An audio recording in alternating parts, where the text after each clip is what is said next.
Hello ladies and gentlemen, my name is Shinobazu, I am your gaming and anime ninja, and welcome to Dead by Daylight, the state of the game, episode 1.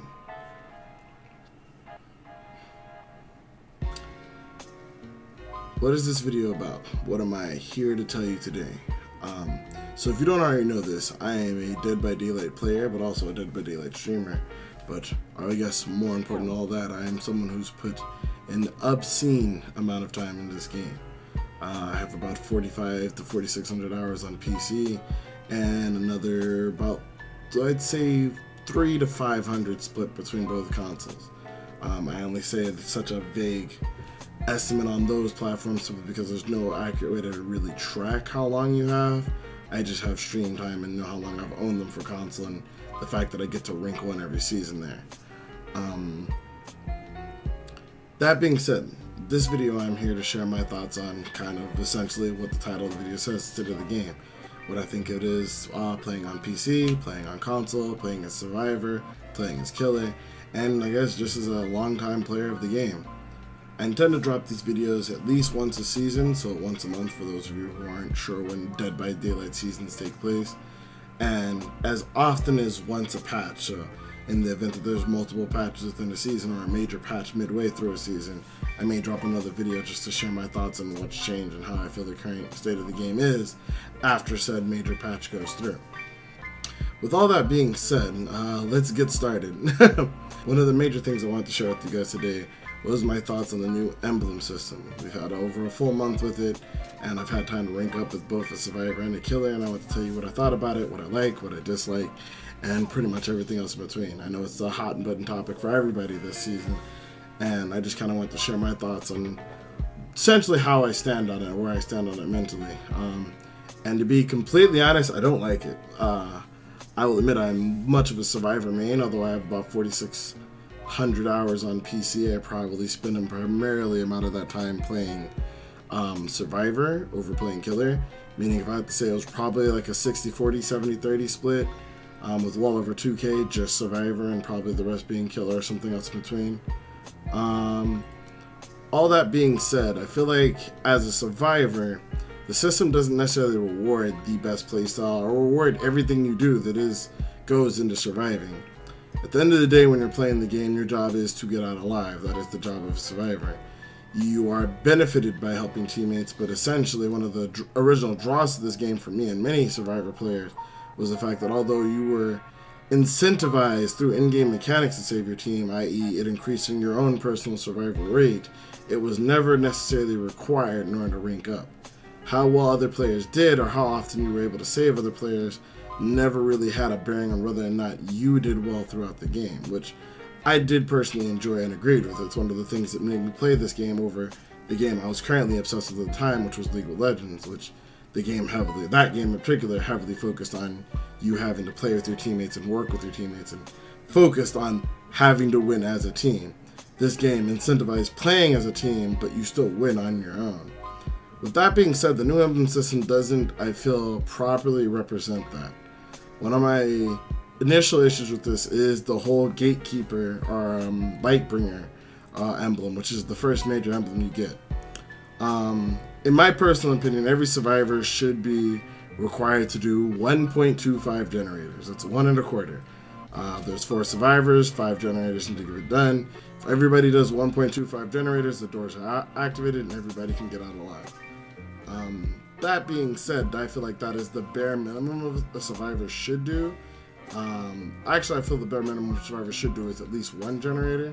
If you get your 1 gen done, whatever you end up doing, if you decide to run around saving people or juking the Killer or just going off and, smashing your dick in the corner, whatever you decide to do after you've done your 1 gen, for the most part, I don't really care.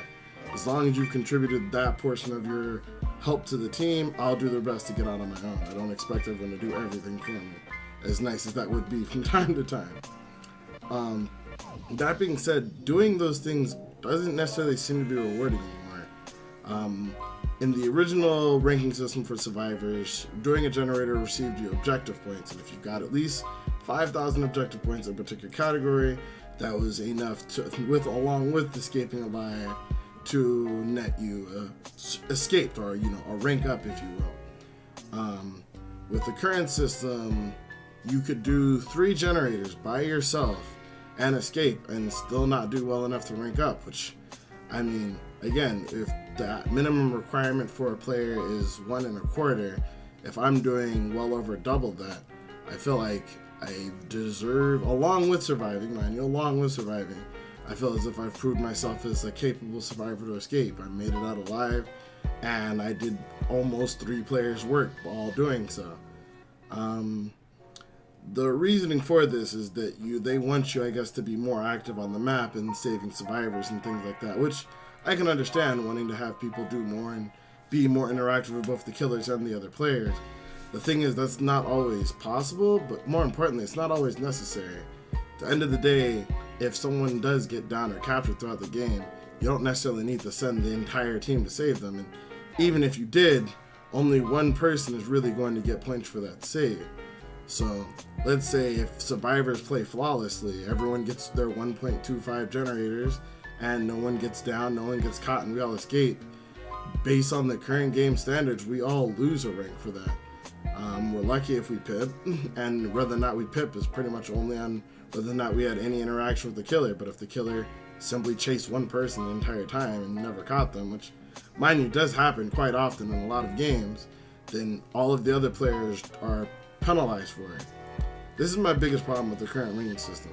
It's not about whether or not I can safety pip from that. It's about the fact that I would legitimately D-rank for doing 1.25 generators, getting the door open, and getting out. And I'm stressing that number, 1.25, because it's only 1 1/4. That's what I feel like everyone should do. It's, again, you're a fair share of the game. But if I were to do just, my fair share, get the doors and escape, and if I'm not the person being chased by the killer, there's a good chance that I will D-rank for it. Now, did I do anything grand or special to prove that I was better than any other players? No, but I did do what I needed to do to survive. I successfully survived. I feel like that is something that you should be rewarded for, not penalized for it.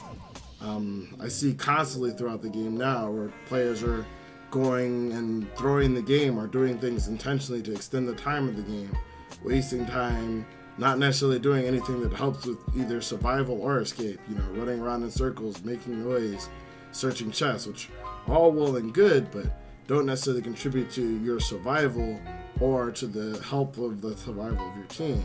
It's just something done to buy more time for them to do more in the game, to hopefully have them be the ones to get chased, or to waste time until someone goes down so they can get the save, and then they have now acquired enough points to rank up, which again I think is inappropriate and honestly doesn't even actually work, because a lot of times, especially in the current meta, and just that's due more to the meta of the game and not the emblem system, but if someone goes down, there's a good chance the killer's not letting that person get off for free.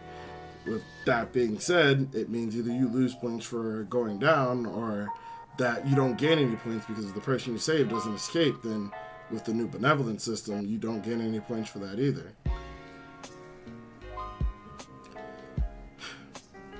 But that's just my basic thoughts as a survivor. I guess what I'm really getting at is, if I feel like I play a perfect game, I'm not rewarded as being a perfect survivor, which I feel is a little inappropriate.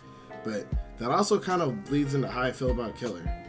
During the original Killer system, where it was just simply 10k points to pip, I did feel like that was extremely too easy. Killer point generation is much higher than survivor point generation. This has been true for about every killer since the launch of the game. I think the only killer who ever launched with weak point generation was the Pig, and it was only in our D business category. Out of the 11 killers that are in the game, having only one killer not be able to generate enough points, and mind you, that was due to a bug. I feel like saying that a killer ranks up if they got 10k points is probably never the appropriate way to rank a killer. Personally, my thoughts on it is, if a survivor's job is to survive and they should be judging how well they survive, then a killer's job should be to kill, and therefore they should be judging how well they can kill.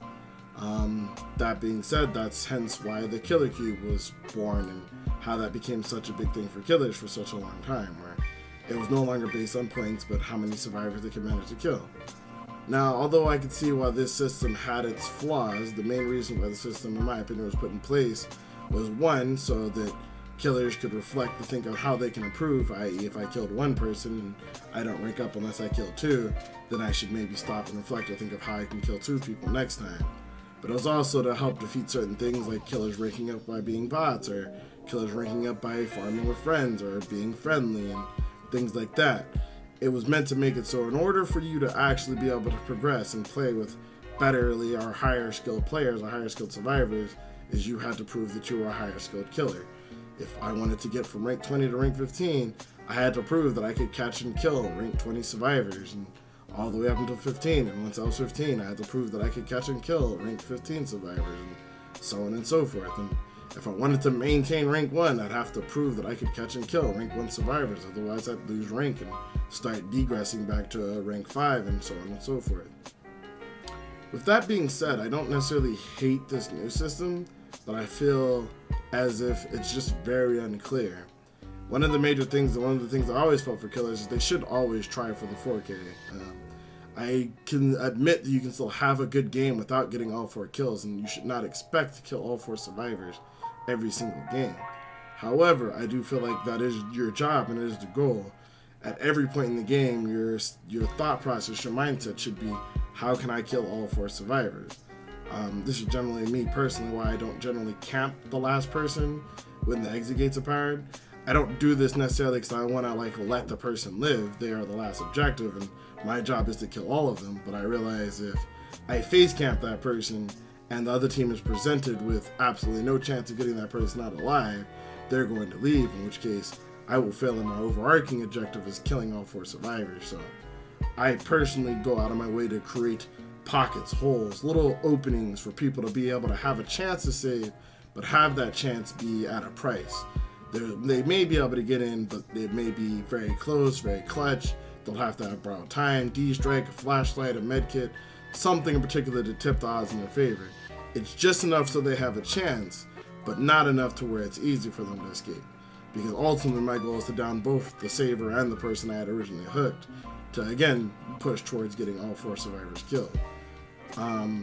But I guess with the victory cube, as they called it, I enjoyed this because at the end of every game, if I D-pipped, which was admittedly was rare for me personally by the time the cube came out, but if I did D-pip, it was based on me letting survivors go. So it was all, not so much letting them go, but it was always along the lines of, I did not kill enough survivors to justify ranking up. Therefore, instead of just being upset at the game, although sometimes there can be bugs or things that are happening, I had something to look forward to, some way I could say I could have improved. There are, mind games I think that I could have done better, ways I could have played the map better, ways I could have played my last 2 generators better, ways I could have handled certain chases better. And sometimes it's a bad map, sometimes it's a bad game, sometimes it's 4 brand new parts. These things are unavailable or unavoidable and extremely hard to deal with. But I always felt with the victory cube, there was some way I could improve, something I could have done better, which would have allowed me to win that game. Most people consider I'll win 2 kills. I'll admit I did only consider I win 4 kills, but I wouldn't necessarily consider it a complete loss if I didn't get. I would basically just take into account what I did right, what I did wrong, and if approached with that same exact team or that same exact map later, I always take a few moments to think of how I would have approached the situation differently. This is how I feel myself personally that I've improved as a killer and improved in playing the game as a whole. That was how I felt about the victory cube. When it comes to this new emblem system, I have a very hard understanding of what I'm doing right and what I'm doing wrong. I feel like certain of the emblems are so much run counterintuitively or contradictory to each other. An example of this is there was a particular game where I was playing the pig. It was on Asylum, and during the game, all the survivors were killed. I got a 4K, but I didn't get a 4K till the gates were powered. I caught the last 2 survivors after the gates were powered, killed them. I caught one guy and then hooked him, and then caught another guy with no one escapes death and hooked him when the gates were powered. I killed all 4 survivors, but during this game I pipped, but barely. I barely pipped, and it was didn't make too much sense to me. I was very efficient. I caught survivors. I downed them. One of the survivors, I believe, died to a head popping to the pig trap. But during the game, I noticed the reason why I had gotten such a low score, just only barely pipped at that, was because my gatekeeper score was extremely low. Which the gatekeeper score is pretty much just how many gens you have left and how well you protected your gens. Or like, you get points for every second all your gens are up, and every time you have the less gens you have, the less points you get for it. And you also get bonus points if there's gens that are unfinished by the end of the game. At the time I was confused, and the main reason I was confused was, even though yes, they did manage to finish all the generators, I still managed to kill all of the survivors. And they did finish the generators, but it didn't mean they escaped. They barely finished the gens, but not nearly close enough for them to be able to get out alive, or even get the doors open for that matter. So I was confused how they said I did a poor job managing my generator time, when realistically the only reason why my generators went so quickly is because I was spent pretty much all of my time focusing on chases. Essentially, I would down someone, catch them, hook them, find the next person with barbecue, down them, hook them, get in, and so on and so forth. And I also had make your choice, so that made some of my follow-up chases even quicker, and I only have to one-tap some people instead of two-tapping them. But with these things in mind, mind you, they were getting generators, and I didn't have ruin to slow them down or delay the generators or make them last longer, but I mean, I was very efficient with my time. Very little to no time was spent doing anything else than hunting down survivors. It didn't take me long to find them. The chases didn't last that long. So I guess my obsession or frustration there comes from being told that I was poor at protecting my generators, when I protected my generators just long enough to manage to kill all 4 survivors. I get the idea that I did a terrible job protecting my generators, but I guess the reason why I say I feel as if the two things act counterintuitive to each other is the only way I could have did better at protecting my generators would be by being worse at chasing the survivors. So by being good at the job and my main goal of killing the survivors as a killer, by doing what was most efficient for me as a killer, I was penalized because I didn't spend that time trying to prevent them particularly from doing generators. Now admittedly, like I said, I still chase them off gens and things like that, and I managed to kill them before they could escape the game, so obviously I did a good job at making sure they didn't get out alive, but that didn't necessarily mean circling generators all day or hoping the generators didn't get popped.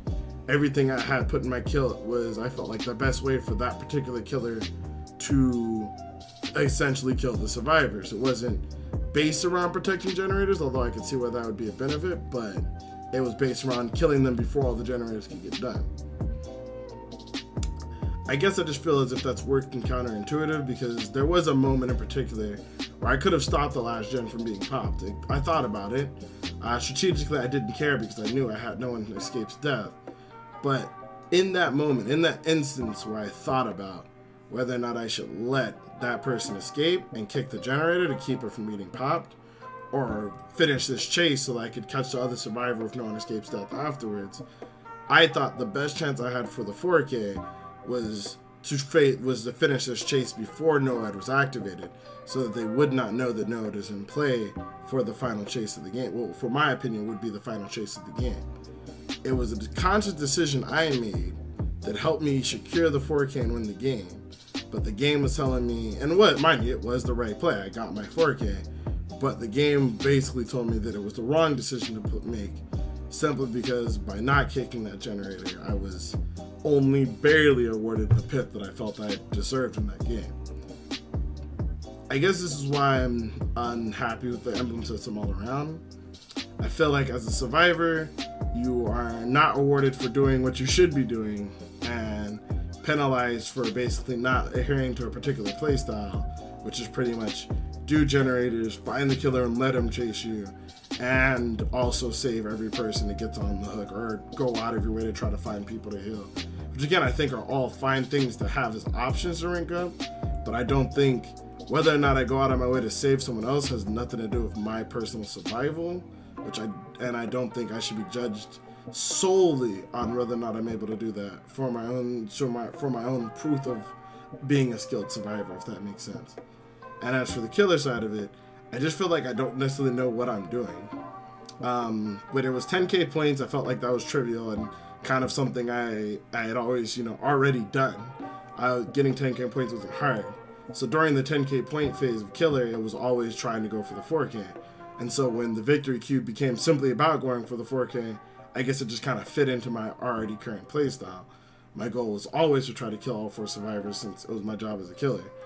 Now that that's not necessarily how you rank up, it's very confusing to me. I don't understand. There's games where I've pipped without killing anybody, but I don't feel as if I played the game well.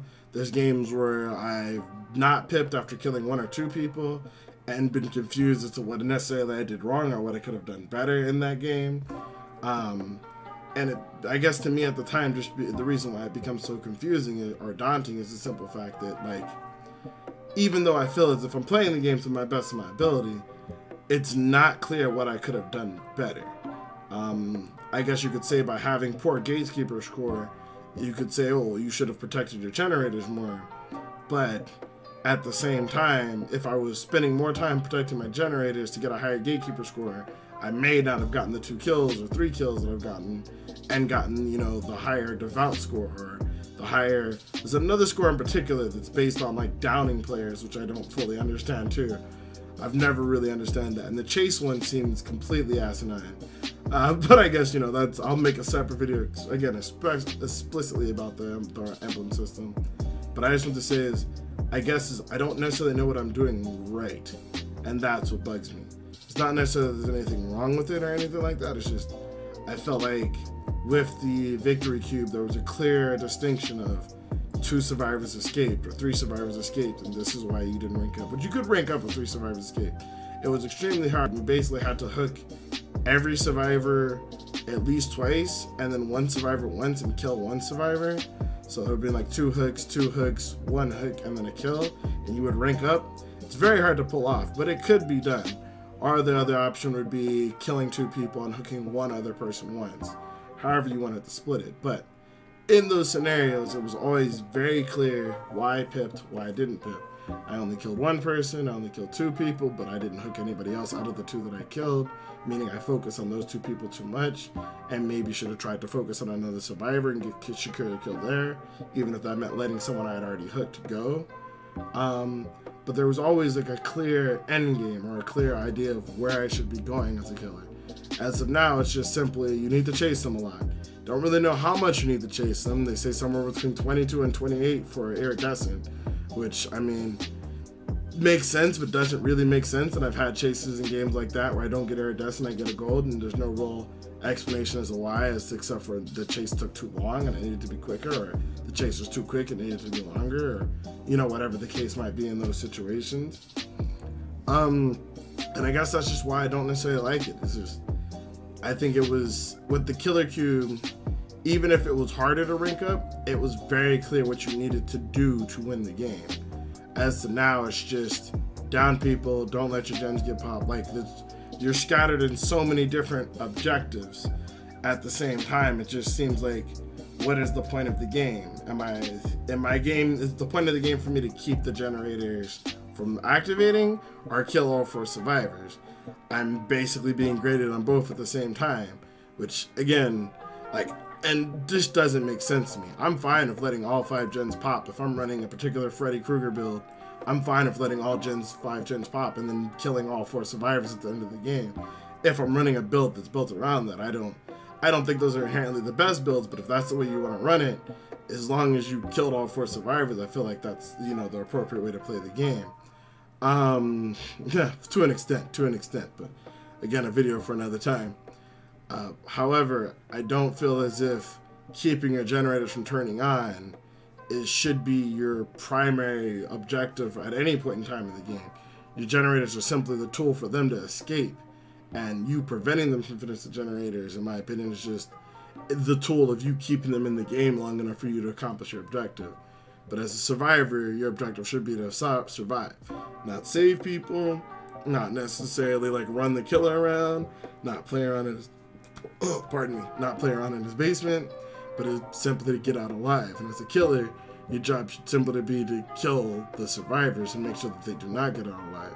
And I think having the emblem system set up the way that it does puts the players at a cognitive dissonance, in my personal opinion. There's what you're supposed to be doing, which is getting out alive or killing the survivors, but then what the emblems also want you to do in order to make sure that you prove you're good enough at what you did. Which again, like I said, I just feel is a little inappropriate, but that's just me. I have more thoughts about the emblem system, but I'll get to that a little bit later. Right now, I just also wanted to figure out my thoughts of just playing Survivor in general right now. What it's like ranking up, what it's like at rank 1, all those kind of things, and then my interaction with killers, both in games and post game. And currently, the ranking up process, I'll admit, during the reset, I feel like was probably the most fun I'd had in a while while playing rough killers. I think the reason for that, though, had nothing to do with the killers. The killers, which we'll get to in a little bit, have played entirely the same. There's very little variation. There's the face campers, there was the nurses, there was the Moris. But I think what was different was the survivors I noticed who ranked up the quickest in the new ranking system were people who truly understood how to play the game. To an extent, I will agree. I wasn't getting paired with a bunch of people who didn't know how to go for saves. I wasn't getting paired with people who didn't know how to do generators. I wasn't getting, it took maybe about a day, but by the time I was ranked 12, every time I played against players, I didn't necessarily always know them like it was when I'm normally at rank 1, but they knew how to play the game. And I guess maybe it's just because we were rushing to rank up and there weren't nearly as many survivors ranking up, just because there are a lot of survivors having trouble dealing with the new ranking system in general. But everybody knew what they were supposed to be doing. I'll admit, there was a lot of games where I only safety pipped and didn't pip, but every game, like all the player, like I was never the only person getting generators done. I was never the only person. If I juked the killer for 5 generators got done, which for any of you can ask any survivor mains who play at rank 1 or just played the game in general over the past 2 months before the emblem system, was not the case. There were multiple times where you juked the killers for long enough for 8 generators to get done, and they'd still be running around looking for ruin for whatever reason, with no gens done, or the one gen that you would halfway finish, someone else came and finished off beforehand. So I'll admit, during ranking up, it was probably the most fun I had in a long time, up until about hitting the red ranks. This is where things changed. I noticed this because as I said before, I was a Twitch streamer. But I also paid attention to a lot of other Twitch streamers during their grind and things like that. And one of the things I noticed in particular was their killer variation. When I was ranking up, I saw quite a bit of killer variation. And I would still see that variation in any of the survivor streamers who were staying between 10 and 15. As for myself, I went an entire week where legitimately the killer variation was in some form of instant saw hillbilly, meaning tuning guide, primer bulb, gas can, or spark plug, with tinker, or with or without tinker. Sometimes they wouldn't. So it would be something between an instant saw hillbilly, a 2 to 3 blink, or either a pocket watch to 3 blink nurse. Never less than 3 blinks, though, to be completely honest. If they did, they're usually running either something to increase the distance or 2 things that increase the cooldown, like pocket watch. Or huntresses, whether they be machine gun, rusty hatchet, grimed hatchet, or anything like that in between. Not too many iridescent hatchets, I will give it that. Not too many iridescent hatchets that I can remember. But it was pretty much, once I hit ranks, the red or the purple ranks, like 8, once we got to 8 and around 5, it was literally nothing but those 3 killers. Never saw a trapper, didn't see any wraiths. I actually laughed when I watched one of my friends play Leatherface, and were like, oh, I hate Leatherface so much. And I was simply kind of just baffled, because I was like, yo, I have not seen a Leatherface playing this game 8 hours a day for the past 5 days. Have not seen a Leatherface in a week. A week straight, not a single one in my games. With more, things like Moris and things like that sprinkled out through it. Quite a few Moris. In fact, I will admit there was one night in which I was going from rank 4 to rank 2. The night I got from rank 4 to rank 2, I went up against, in the course of a 7-hour stream, went up against 15 Memento Moris. And one of them was a Memento Mori into a Tombstone as well through a Myers. I did run into a Myers, but there are those, if it was I promise you, if it was a Myers, it was only the Tombstone, and which mine isn't inherently strong, but it was pretty much the only reason why we ran into something that wasn't a nurse, a huntress, or a hillbilly. With those things being said, I feel like, one, being at rank 1, once I got there, wasn't really worth it. I'll admit, it did take me about 7 hours to get from 2 to 1. And again, that night was just littered with memento mores. But I think the real issue there is once I got to around that rank, I feel as if a lot of survivors didn't necessarily care about ranking up anymore. It almost got to the point where I felt like mentally, there's a part of me that felt like the survivors didn't care about whether or not they survived or not anymore. Which again, I don't necessarily think you should have to like always like play to win, but at the same time, if you're playing, especially if you're playing a team game, you should at least want to win. Does that make sense? Like, if I'm playing on a soccer field, or if I'm playing soccer, it's a game, I used to play a lot of soccer back in the day. I always wanted to win. Did I assume I was going to win every time? No. Every time I play a game of 21 or football, I don't expect to win every single game. But I always play to win. I always put my best foot forward, you know what I mean? I may not always wear my soccer cleats when I go out to play with friends, but I at least make sure I have a pair of running shoes on. Once, you know, I'm not wearing dress shoes or something like that, something completely inappropriate. And I felt like that was just the way the game got once the closer we got in the red rings. It was a bunch of survivors. I knew that we went the entire night with only encountering, you know, out of like the 20 to 30 killers we played, only 2 of them didn't run, you know, Hex Ruin. But despite the fact that throughout the 30 or so games that I played a night, no one, you know, almost none of the killers didn't want Ruin, still no one was responding to the fact that Ruin was always there. There were survivors who could just do generators through Ruin, which I am one of them, don't get me wrong, but it still helps to just have that like hindrance gone. But knowing that legitimately almost every killer at this rink is running it, and a lot of people are running nurses or hillbillies or, you know, things that are hard to, you know, juke for extended periods of time, or huntresses, like I said earlier, no one was, you know, bringing a map, not necessarily a rainbow map, but just, you know, a map with a red twine, or, you know, a toolbox to help get through, like, work through the generator quickly, or, you know, a flashlight or a skeleton key. It was like, or a med kit just so they could heal faster, or insta-heal, or whatever. It just seemed as if, even though the players were still playing the game and not necessarily saying not trying, it just didn't seem as if they were trying the one. You know, they still showed up to play soccer, but they showed up bare feet, or they showed up in sandals, and, you know, ended up going bare feet or something like that. And it's like, I'm not necessarily expecting everybody to wear cleats, but like, if I'm playing on a team, I'd assume that everybody would have a decent pair of cleats. Not asking that you have shin guards, but I mean, I at least expect you to have socks or some sort of shorts or something, especially if you're playing at the highest level of the game. And it just seemed like once I got to rank 1, all that went out the window. There was no more desire to try to win. It was just hope for, kind of go into the game and hope for the best, which, I mean, I can kind of understand, but then I kind of, personally being a competitive person, I just couldn't. It just didn't make too much sense to me. But that's just my thoughts there, I guess. My interactions personally, one of the things to talk about is my interactions personally with other survivors.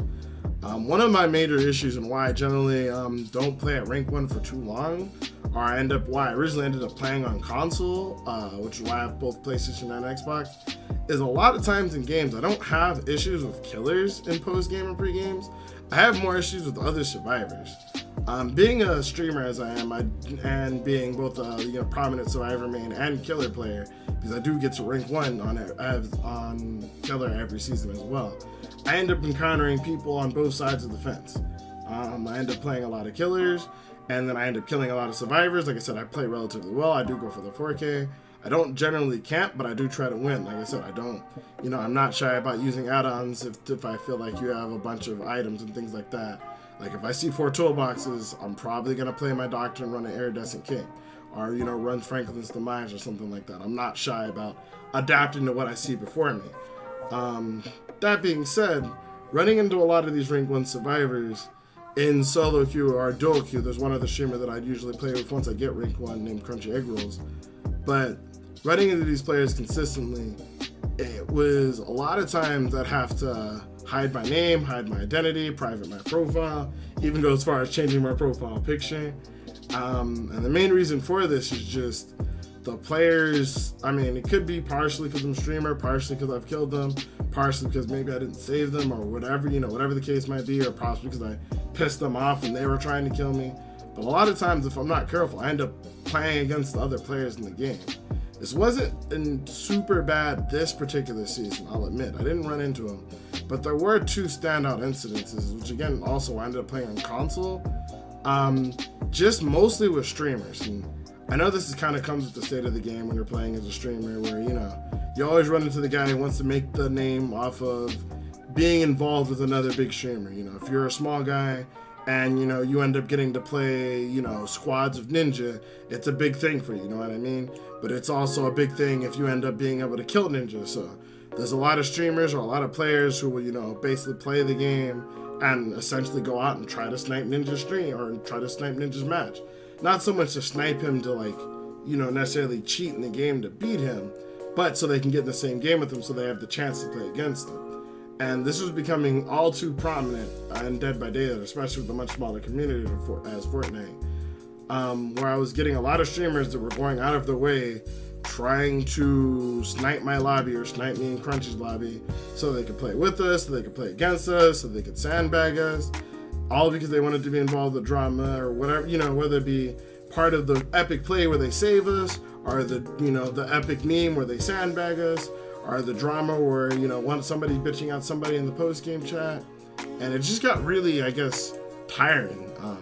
I almost didn't necessarily want to play the game, not necessarily because I didn't enjoy the game, but I just didn't enjoy the game, the people I was having to play with. I'd get to rank 1 and have to play with a bunch of people who just decided that it was more important to them to make a scene on my stream or make a scene on their stream with me in it than it was to just play the game appropriately. After dealing with that for like such a long period of time, and then also coming off of, you know, a minor hiatus due to being sick, coming right back into, you know, people just trying to drag you into drama or drag you into issues, I was like, I ended up just leaving the platform, leaving PC, and going and playing console for a bit just because I didn't want to be around it, you know what I mean? And again, like I said, it's something in particular that was to me, you know what I mean, it comes with being a streamer, but I think it was very indicative of just the mindset of the people playing the game right now. I think there's a lot of people who are not necessarily playing Dead by Daylight because they like the game, unfortunately, or because they're trying to get better at the game, but they're just trying to inherently use this game to get famous. It is a good stream game. It is a good YouTube game. It's easy to watch. It's easy to explain. And it does have a very large, loyal audience, in my opinion. Much larger than other games, like, in the genre or on Twitch or, you know, YouTube in general. So, I understand why they do it, but at the same time, it's not necessarily something I want to deal with, and I think it is a problem that, in one way or another, needs to be addressed. For now, I'll just keep changing my name, and if it gets really bad, like I said, I'll just take a break and play on a different platform.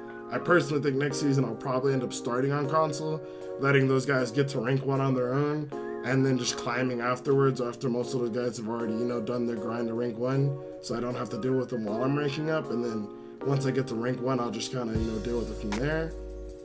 But until then, I don't know. I'm not too sure how to fix that issue, but it is something I've noticed. I hope it gets better, but it is getting pretty bad. I know I'm not the only one who knows this. I've talked to multiple other streamers and content creators about it, and like I said, if you've noticed, your favorite streamer rarely goes by their name. If they pull more than 100 viewers playing Dead by Daylight, they're probably not insert their Twitch name here. They're more than likely something they came up, whether it be due to a meme or something else in between, but it's very rare that they say, "Hi, my name is Shinobasa." Something quick I wanted to touch on. I didn't want to go into Survivor Friends, but before that, queue times. At least for a Survivor, queue times were actually relatively quick all season, at all ranks. I don't think I ever had any issues. I think the main reason for this was I think it's a lot easier for Killer to rank up now than it was during the Victory Cube.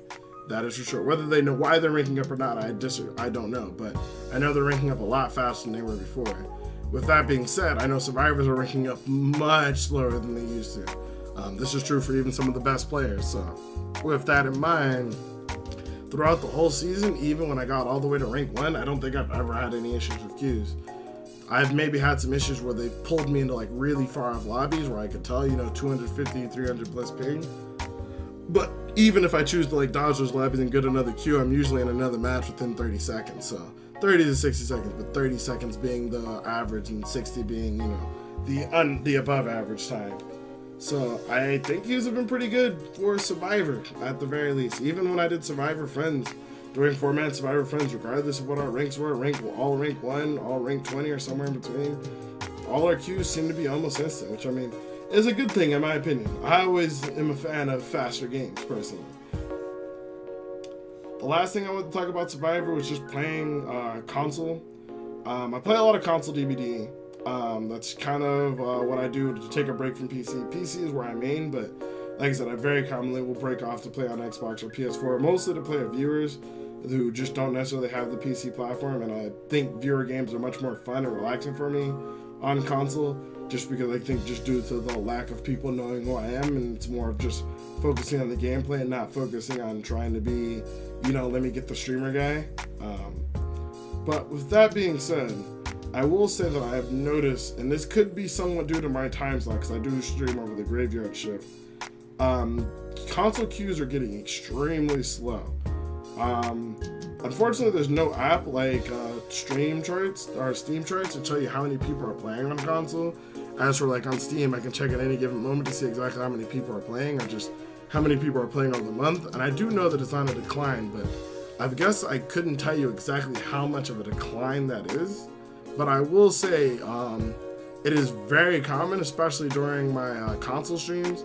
If I'm playing, at say 2 o'clock in the morning, if all of us aren't at like rank 15, which a lot of times my viewers are a little bit higher ranked than I am, just because they always play on console. I only play on console when I'm taking a break or, doing my grind at rank 1 for that particular season there. But our queues can take anywhere from 5 to 10 minutes sometimes, if not more. Again, I do know this is probably exacerbated by the fact that I am playing in the middle of the night, so it would be more of an international crowd coming in if I'm playing on Xbox, which is probably, I know that Xbox isn't doing well internationally, and I know even PlayStation, although it does well in Japan, doesn't necessarily have that big of an international market outside of the US and Japan. But with those things in mind, I just think that I don't know if it's just waning interest due to lack of content, and it's just exacerbated because consoles are already a smaller player base. But I do hope something's done about that, whether it be combining Xbox and PlayStation player base, which I know will probably never happen, but would probably be what's best for the game, or even just combining the PC and console player base. I know that's something that's been joked about, and that console killers will probably get destroyed by PC players, and you're not wrong, but I do think that there are some good console killers out there, and they would do okay on PC, and I don't think it would be that big of a detriment to the game. And I guess the real reason why I bring that up is I feel like at some point, whether it's due to lack of content or just, whatever it is, lack of support, the player base on the console is going to dry up for this game, unless there's a lot more support for it and a much bigger push than what the devs have already been putting. So with that being said, I feel like the only way to keep people playing and buying the console version viable at a certain point is going to be combining the player bases. Whether or not that's actually possible, I don't know, but it's something I wanted to mention before moving on, at least. Finally, my thoughts on playing Killer this season. I've already kind of gone over a lot of kind of how I felt about playing Killer in general and the Emblem system, so I won't harp on that too much here. But for the most part of this season, the Killer I've actually played the most is the Huntress.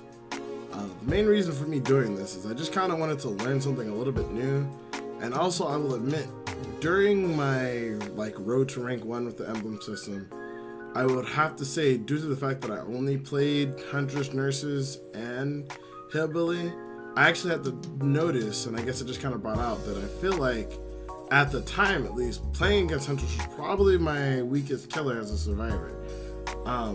That might have been due to mostly just me not knowing how the killer works, me never really putting a lot of time into learning the killer, or also just me not having a lot of time spent versus good Huntresses. The only really good Huntresses I know are Scott Jen and Crunchy Egg Rolls, along with a few of my viewers and subs, but I rarely play against them, to be completely honest. Generally when I'm playing Survivor, Crunchy's playing with me, Scott usually streams before I go live and therefore isn't playing when I'm on. And outside of that, there's only, like I said, there's only maybe less than a handful that I can think of that are even any good at the killer. So running into decent Huntresses, I guess, as now people are starting getting better at it, has become quite of a, I wouldn't say an Achilles heel, but a bit of a hiccup for me, if you will. With that in mind, I guess my desire grew to want to learn the player so that while playing Survivor, I have a better idea of what I should be doing to play against it, which I do encourage all survivors to do personally. If you're ever having trouble with a killer, it's always best to maybe play some games with them so you understand a little bit better about how they work. But I think probably one of my greatest strengths as a survivor from playing killer is learning how to deal with killers by watching what other survivors do when I try to repeat the actions that seem to always catch me against them. One of the best ways I learned how to play against Hellbilly and him back revving or chainsawing me was watching what other survivors did when I did the exact same thing to them to escape being hit by me.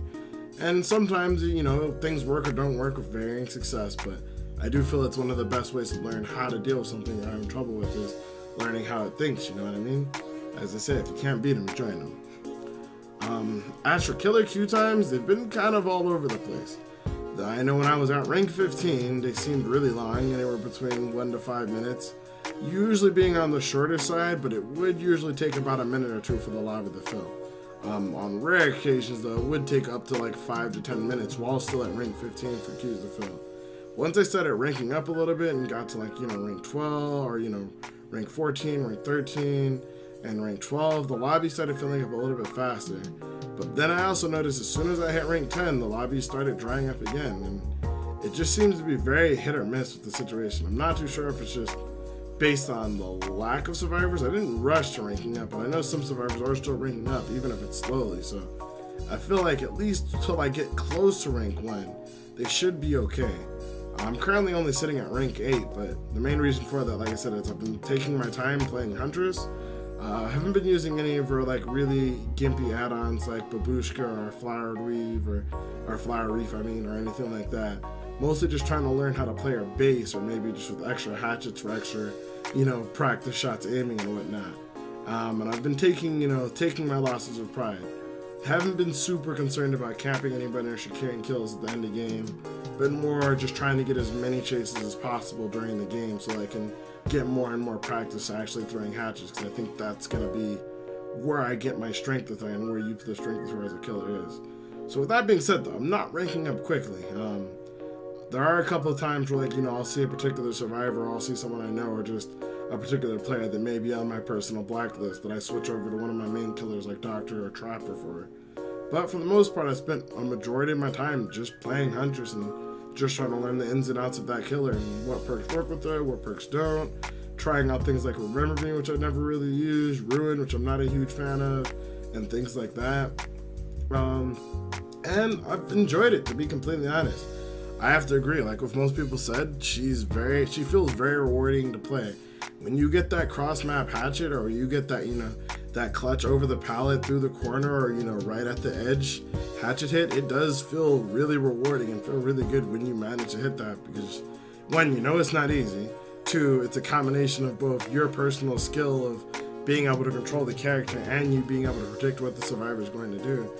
And three, it just feels good. The splatter, the I almost wish we still had the shotgun sound when the Huntress first came out, which is extremely obnoxious for anyone who's here for the 4-year anniversary. But I enjoyed it. I just wish that queues were a little bit quicker so that I could enjoy it more.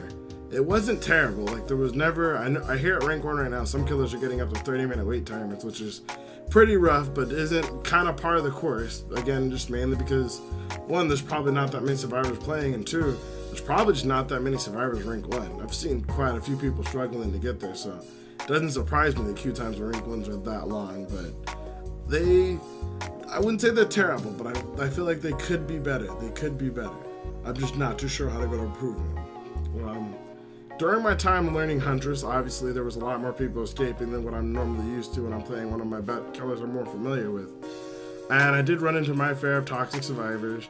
The basic guys teabagging, or the guys sound like, oh, you suck, or you're terrible. Generally don't let the people who saying I suck get to me.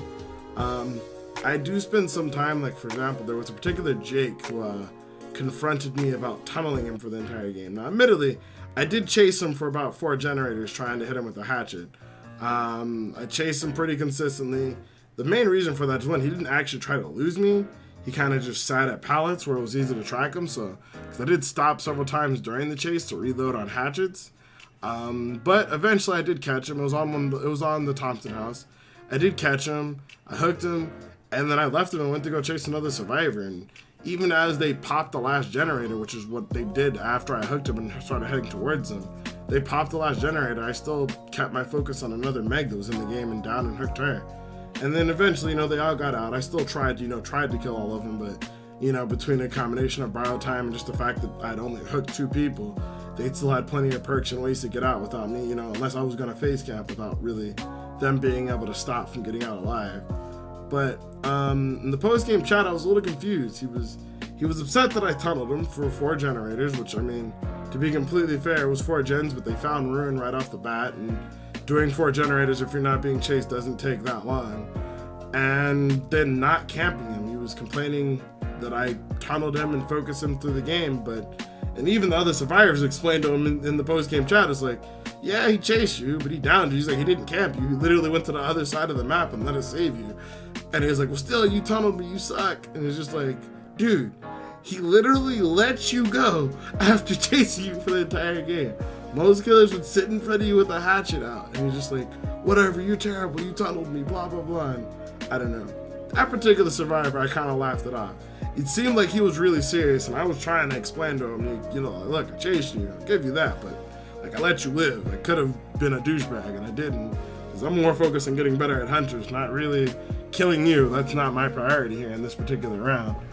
But I digress, And I got a couple other survivors with similar stories like that of being upset because I chased them for extended periods of time. Sometimes where I 4K'd, sometimes where I didn't. And I just explained to them, I was like, look, I'm learning hunters and you're really good at juking hunters. So I'm going to choose to continue to chase you until I manage to catch you because I'm trying to get better at what I'm doing. It's nothing personal against you.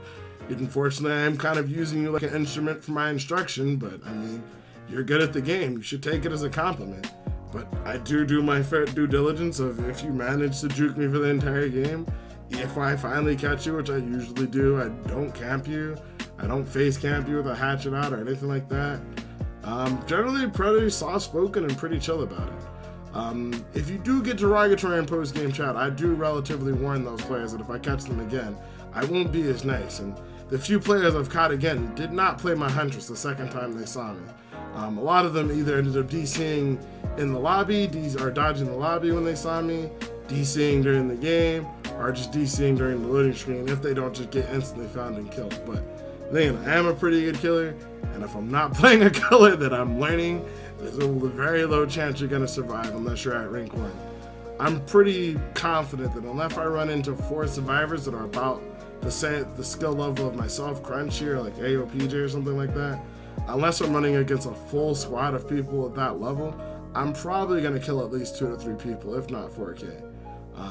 There are rare exceptions, but they're very rare, and they usually involve some sort of me memeing around or juking around with chat, which again happens. I'm a content creator, it's what I do. I haven't played too many Survivor friends, at least I'm unsure. The problem I have with this is, to be completely honest, I don't necessarily change my playstyle. There are some players who will go out of their way to prove that they're Survivor friends to you, you know what I mean? They'll over-altruistically save, the 2 people that are always there with flashlights every time you down someone, the guy walking around with the med kit waiting for you to down someone so they can needle them. Those people do pop up, but to be completely honest, I don't necessarily have to change the way I play against them in order for me to be able to beat them. It sounds weird, I know, believe me, but it's just, I feel like if with the perspective and the mindset I take when playing the game, Survivor Friends is strongest based on survivors having more information than your average players do. I generally track the information that I'm giving survivors, like whether or not I have Insta Saw, whether or not I have Insta Hatchets, or you know what I mean, or whether or not I have, Forever Chair 3, Iridescent King, whatever add-ons or perks I'm running. I basically, personally, as a survivor main, keep track of the information I'm revealing to survivors throughout the game, so that I know when I need to, try to play off not having Noed or things like that. And when I know that they know I have Noed, I play accordingly. So I guess the strength of Survivor Friends is having more information than a typical player would. So as long as I alter my playstyle based around the fact that I know they should have that information, they know that I'm not camping, they know that I'm not over here, so on and so forth, and alter my playstyle based around them having that information. Oh, he's got barbecue and chili, he's going straight over here. I just kind of, as being a survivor main, put myself in the mindset of what are they telling them right now? How do I best adapt or counter to what they're doing based off the information that they currently have about me? And I've generally still done relatively well. And whether it's a survivor friends or not, I generally just kind of do this, just kind of on the back end of my head, so that regardless of if they're solo queue or not, I still play at a really high level, and the things they do don't really frustrate me. In fact, I think by keeping that in mind, it's allowed me to catch a lot of extra survivors. Like, for example, if I have barbecue and chili and I run across map, but I can't find the person I ran, if I assume it's a survivor friends, I may go back to the hook because they may have called out, that, oh, well, he went clear across the map, he's not here, it's safe to save, and that might be the best way for me to catch someone, is for me to beeline it across the map to where another player was, but if not able to find them, go back to where I think someone might be heading, which a lot of times I catch players en route just based off where I saw other players when I went for one person, and so on and so forth. But I guess it just hasn't stressed me out.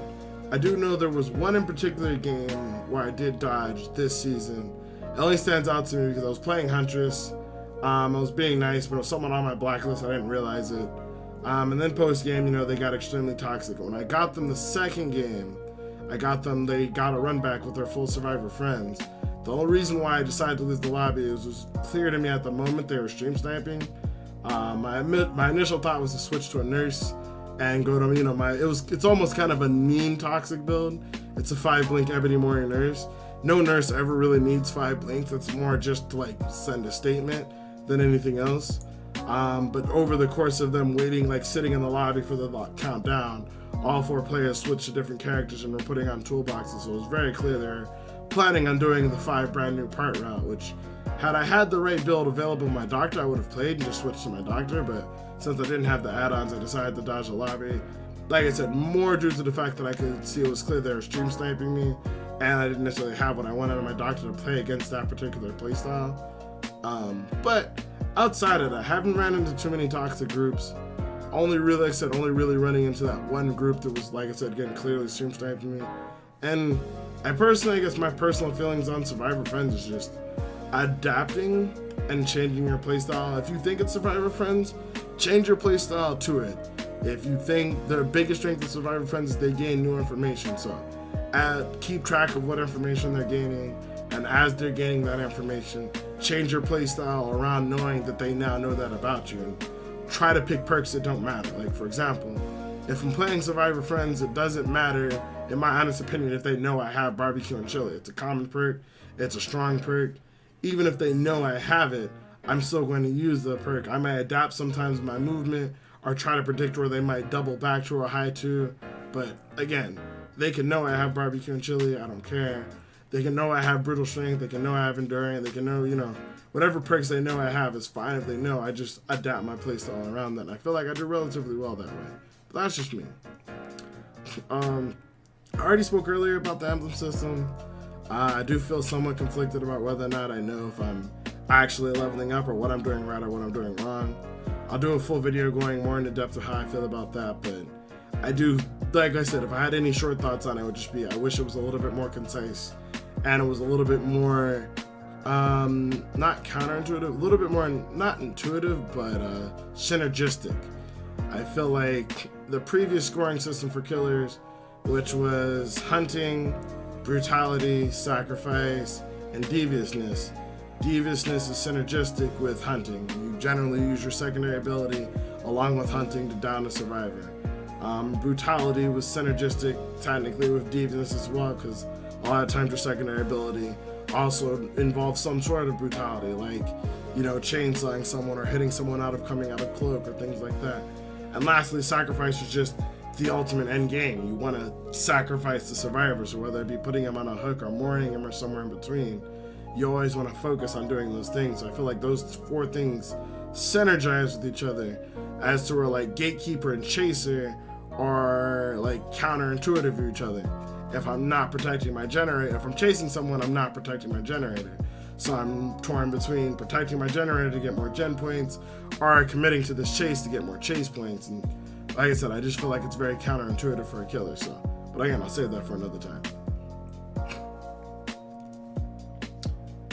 In conclusion, I feel like the current state of the game is interesting, to say the least. The emblem system did shake things up. I don't necessarily know if that was in a good way or not.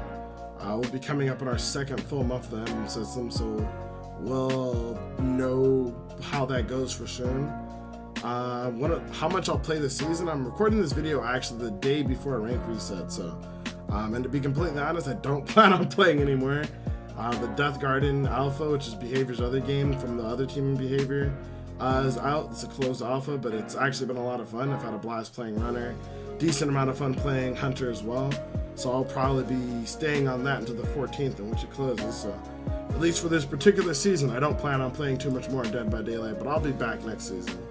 But I think I will save most of my full judgment on things like the emblem system and things like that actually at the end of this month. We're getting ready to start our season reset. Rank resets in about a day or two actually from now. But also, this should be the last season that we have this stale set or this dry spell of content. Hopefully by the end of the season, or hopefully at the very start of next season, we'll have a new killer, a new survivor, and a big patch with a bunch of major meta changes coming along the way. And I believe a PTB will be dropping at some point in time in between as well. So my hope is that by the next time I make one of these videos, which will be around the time next season, we have a lot more to talk about. And I guess that's my current future hope for the game.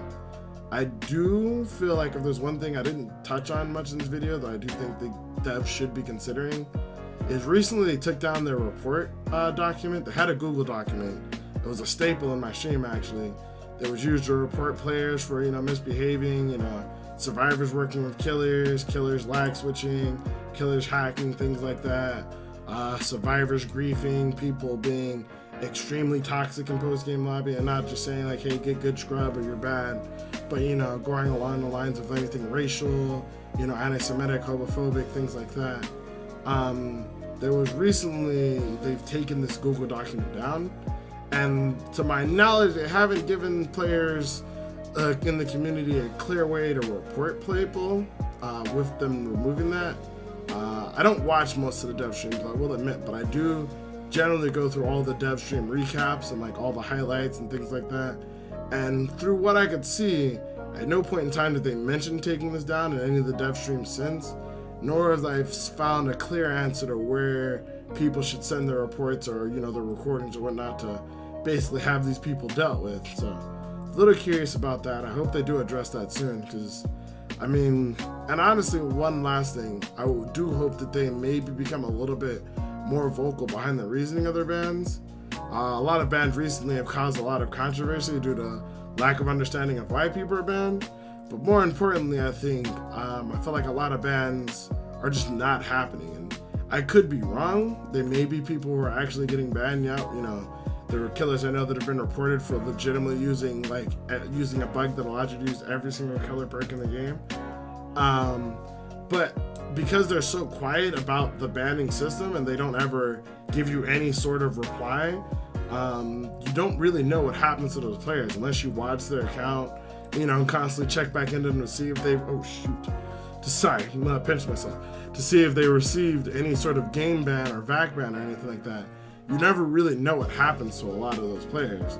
You just kind of report them and hope for the best. I think something Riot did, which I really appreciated during League of Legends, was when you reported players, if they took action against the player, they would tell you. They wouldn't tell you which report it was.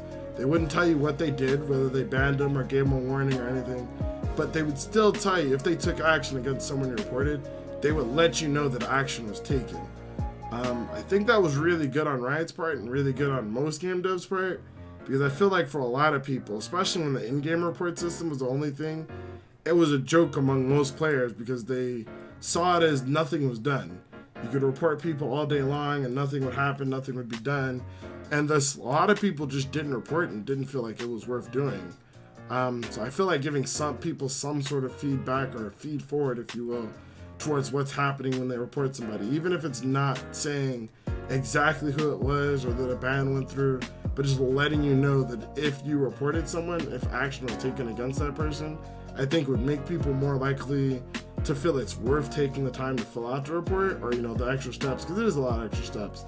Going back, getting a recording, getting a screenshot, you know, filling out the report in game, filling out the report outside of game, taking the time to try to find a way to contact the dev or someone on staff outside of the game itself, whether it be via Steam or so on and so forth, is a lot of extra work, and something that could, to some, feel as if it's for naught if there's no feedback at all as to whether or not something happens to those players.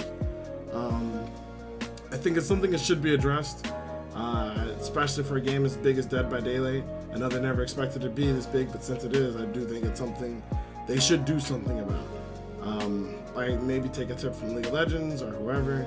But outside of that, I think just hoping for new content, hoping they do more about cleaning up the community, and hoping that they give us something more to look forward to than just one new killer or survivor every 3 months. I think is all I can really say for now. But now that we're at the end of the video, I wanted to thank you guys all for watching. Thank you guys for listening to me rant about Dead by Daylight for an ungodly amount of time. I'll be back later with a more concise video on, one, how to deal with the emblem system, my thoughts on emblem system, and who knows, maybe I might even tell you how to play a killer or two. But until then, my name is Shinobazu, you gaming and Ninja. Thank you guys for watching, alright? See you guys next time. Deuces.